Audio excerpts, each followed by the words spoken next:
Yes? Should I start? All right. Welcome everyone to the great blockchain gaming filter talk. A talk where you're going to learn all about filtering and blockchain gaming, hopefully. My name is Jerome de Tychey. I'm the founder and CEO of Cometh, a blockchain game studio and also platform to develop games called Alembic. So we do two things at Cometh. We do games, and I'm going to show you a couple of those games, but I'm also going to show you a couple of things that we do for games that we work with or projects that we partner with. Cometh was founded in late 2020, so it's kind of an old project already, and most of us have been in the industry for quite some time. You see here a couple of people that we work with. There's actually a game called Life Beyond, Darewise, that's sitting right here in the conference. So come and see what they're doing. It's pretty cool. And also come and see us at our booth.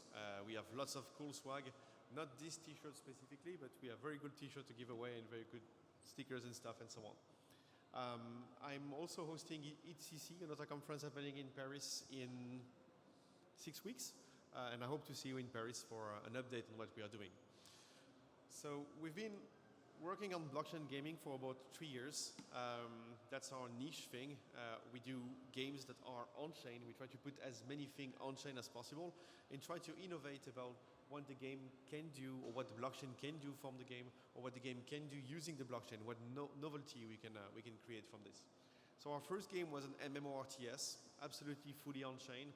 Everything was happening live in the blockchain, and you could play this game from your browser or from the command line if you prefer. And our new game is now at the end of its public beta phase. We are pretty happy about what it's been doing so far. And you can try it. Those games are live. You can check it out. So this talk is a call for pioneers, a call for bold adventurers to explore a deep space with me, with us, with all the community that is trying to build more on-chain games. Where is everybody? Have you heard about the Fermi paradox? If so, yeah, lots of people. Okay, so I won't spend too long on this. It's a paradox that was introduced by a Nobel Prize physicist called Enrico Fermi. In 1950, he famously said at a lunch with lots of good physicists, like, hey, where is everybody? How come we have so many stars, potentially so many planets, things that we can really see or observe right now, and yet we haven't found any evidence of alien life or alien intelligence? We're like, hey, this is weird, like it seems like we are alone.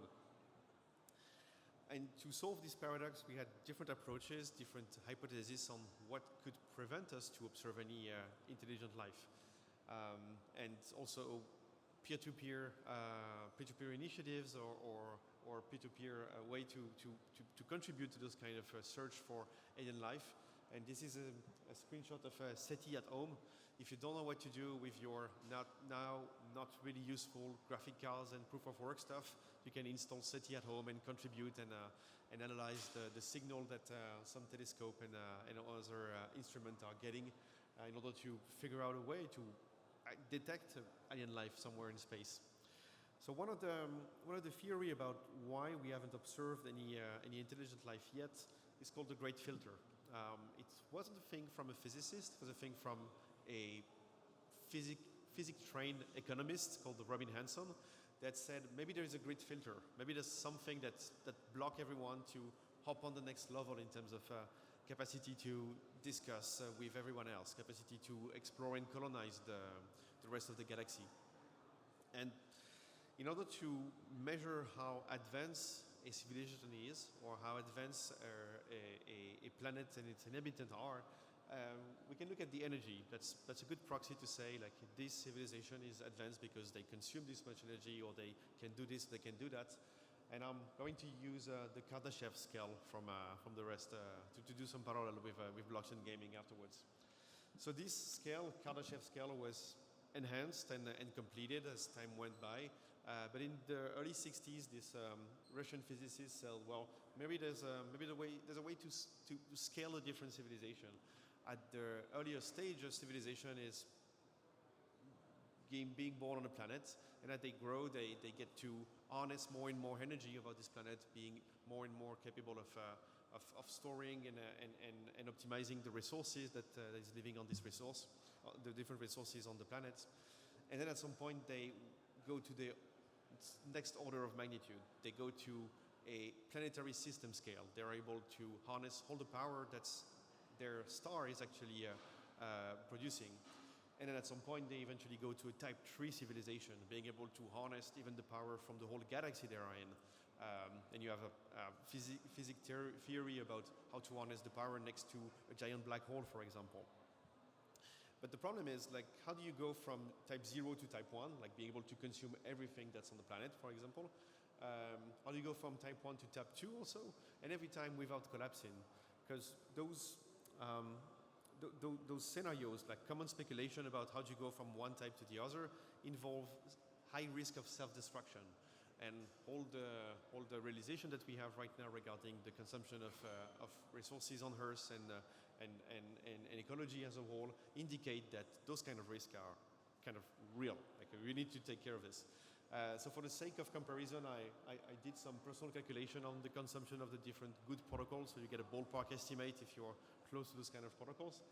Don't quote me on that, I can give you my hypothesis, but roughly speaking, like, we consume some, and we produce some, and we are far from being able to properly consume every energy that sits on the planet Earth. Now, what about blockchain gaming in this thing? I like blockchain gaming because they are world of their own. I like gaming because they are world of their own. Like since the early days of gaming on computer and the adaptation of Dungeons and Dragons and this kind of experience on the computer, we've been giving the opportunity to players to discover and explore virtual worlds that are as tremendous, as fascinating as discovering a new world. And although we've been teased that blockchain is bringing something completely new to that, we are still very far from observing in real life or observing for our own eyes or for our gamepad the existence of blockchain gaming as something you can play with. Probably because in order to build, acquire players and create new experiences on the blockchain, you need tremendous skills and sometimes stuff that are probably beyond reach. If you look at the Kardashev scale, like we are at Web 2, maybe there's something called Web 2.5, and eventually there's something called Web 3. There's a full integration of a game inside a chain or inside its own blockchain that make the game something that you can contribute to, explore, add stuff, and grow with its player base and grow with its activity. And unfortunately, or maybe fortunately, we'll see if those games manage to convert at some point. Many of what we perceive in the general eyes as blockchain gaming is just selling a license with an extra step. Instead of selling a license on Steam, a pre-sale on Steam, you sold an NFT. Instead of doing a Kickstarter, you sold an NFT. And now your game is merely just a blockchain gating to a Web 2 game. So 2.5, 2.05, you're far from really benefiting from everything that's available on the blockchain for your game and your world that you're going to create. So you can go from this potentially to my game is fully on-chain. Like, anybody can contribute. It's fully decentralized. It's a game that embraces the blockchain ethos at its roots to expose something new to its users. I'm not sure you can really translate from being Web 2.5 to Web 3 if you've not really thought through well how you're going to do this kind of transition. And at some point, you're going to be potentially completely lost in what you're developing for Web 2 and not seeing the target as far as it is right now, thinking it's much closer. We've seen with the different games that we talk with, a lot of people with high ambitions and saying, you know, the Web3 stuff, I'm going to deal with that later. I'm going to do this thing later. Or it's 18 months of development, so I'm probably just going to reserve 3 months at the end and we're going to nail it. The truth is you're not going to nail it this way. It's not how it works. Like, Web3 is going to be so deeply rooted in your code base when you are fully on-chain that you cannot think about it later. It just doesn't work like this, at least for our experience and the 50-ish project that we talk with. Yet, if you go to the full Web3 style, you are unlocking tremendous perks. First, every tokens, everything that's living in your chain is actually something that is linked to a wallet, is linked to something that has this very particular innovation from the blockchain, like cryptographically own something. So you're giving a full new social experience to your users by embracing the blockchain roots at its core. Those tokens are going to be potentially interoperable. People are going to be able to build mini games. People are going to be building mini stuff. This conference is co-sponsored by Sandbox that takes the whole Sandbox thing first and then maybe explore the rest of the Web3 stuff. But if your game is a blockchain, your game is as much as a sandbox as a blockchain. So that's kind of strong in terms of narrative and resilience for your future game. As a creator, as an initiator of this kind of world, you're going to be able to get rewarded and have a sustainable and fair business model in an open and fair manner, with leasing, with subscription, with royalties, with everything that the second-hand market could potentially give you, but now that you distribute only digitally, it's much harder to implement.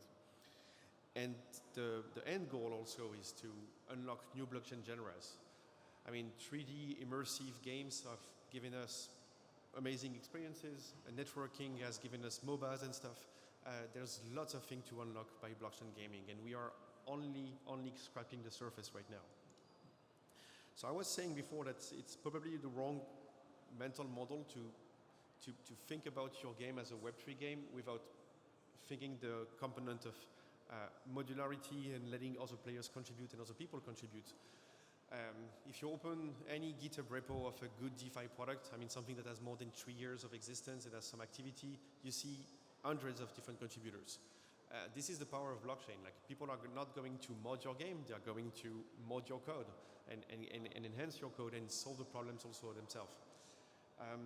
So if you think about your Web3 game, that's something that you are just going to launch and then everything is disposable and then once it's launched, it's done.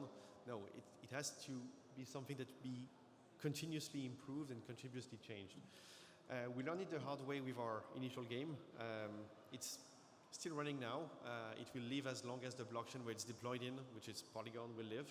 The contracts are here, the game is still running, but we stopped creating content because the code base was too hard to maintain and also the gas fees went super high. So we switched to something else and keep those ideas for later, but still. We had one of the first fully on-chain game that was live along with Dark Forest. Dark Forest, that's another great book you should read if you like the Fermi paradox because they explore things. And Dark Forest was our RTS on the blockchain as well. And we had to sunset it because we didn't think it through correctly in the first place. Here is some cool graph about when we launched, for example, the problem that we experienced. When we launched in February 2021, doing an action in-game on Comet RTS was about 0.1 cent.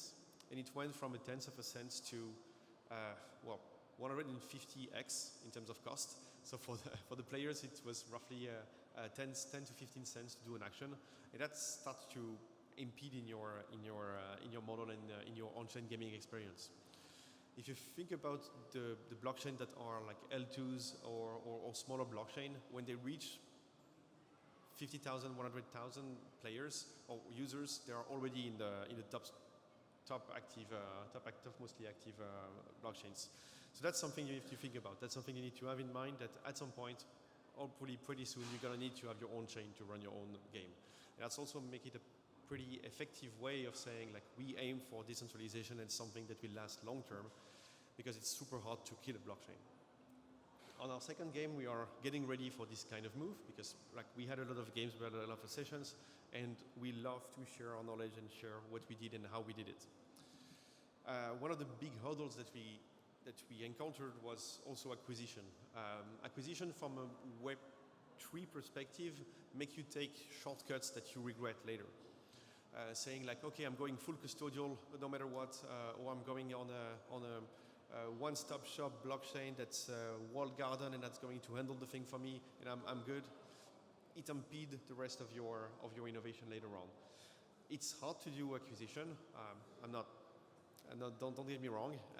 Web3 acquisition is even harder because you have to install wallet, you have to figure out how to do it, you have to buy the cryptocurrency of a specific chain and so on. You can find the right shortcuts, but think about it before picking something that you will regret later. The right mental model to have in mind when you are creating those on-chain games is thinking about those on-chain games as something that has to be ambitious from the start. Think through your architecture and don't skip steps. Like, think about not a rocket ship that's going to launch a satellite, but a beautiful, badass spaceship and part luxury cruise that's going to endure 120 years of travel for thousands of people together. Very good movie if you haven't seen The Passengers. Like, pretty good one. So that's what you want to build. And you don't have to build it alone. People are going to hop in your project, to ape in your project, and help you out on building that kind of thing. So here's the big problem. Like, if you want to start to think about the blueprints, this is all the things that you are going to have to think through. NFT tooling, there's tons of things around there and tons of different levels of maturity. Trading enablers, what do you use? Logins, app design, infrastructure, player management, those kind of things. Not everything is mature for production yet. Not everything is ready for production yet, but this is what you will have to think through when you are going to build your game. And you are going to unlock everything afterwards. And you don't have to do it alone. So again, this is a call for pioneers and people that want to build cool stuff. At the application level, there's two tremendous streams of innovation. That's on-chain gaming engine, and I want to give a shout out to people at muv.dev and dojoengine.org. They are trying to build the right way in an on-chain game engine for you to modelize your world, modelize the state of your game, and use this game as something that's fully on-chain. Famously, the Mud guys, the guys behind Mud called Lattice, open source project as well, they create a version of Minecraft inside an optimistic rollup. So, like, how cool is that, right? So us at Cometh, we try to package as many of those tools ourselves. It's fully open source, it's fully here for grab. We try to develop cool stuff that actually other people can use and can contribute to. And we think we have solved some of the big problems that other people encounter. So if you want to open the code, I'm not going to give you a demo of how to do the npm package install. Like, you can try it yourself, or you can try this cool demo of how we actually abstract the onboarding in a very Web3 friendly way, in a very respectful way also from the blockchain roots. Like, you guys are still going to be the holder of your own key, and you have a 3-click onboarding for Web3 instead of a 2-click onboarding for Web2. But that's good enough. So again, if you want to chat, if you want to share dreams, if you have high ambitions about doing something that matters and something that's impactful on the blockchain, come talk to us. We have a cool booth at the conference. You can also talk to some of our partner games like Life Beyond. They have a cool booth as well. And happy to chat. Thank you for your attention, and hopefully talk to you all soon.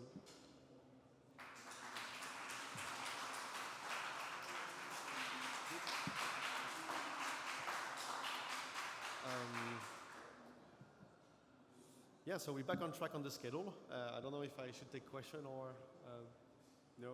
Yes, no? All right, then see you guys at the booth. You know where to find us. We are Cometh. You can play your game. They are live. And yeah, if you want to reach out, like, I have the same handle on the Telegram and stuff, and you can write me on Twitter as well. And you can find me at the conference. And we have a cool party tomorrow night. Yay. Cheers, everybody.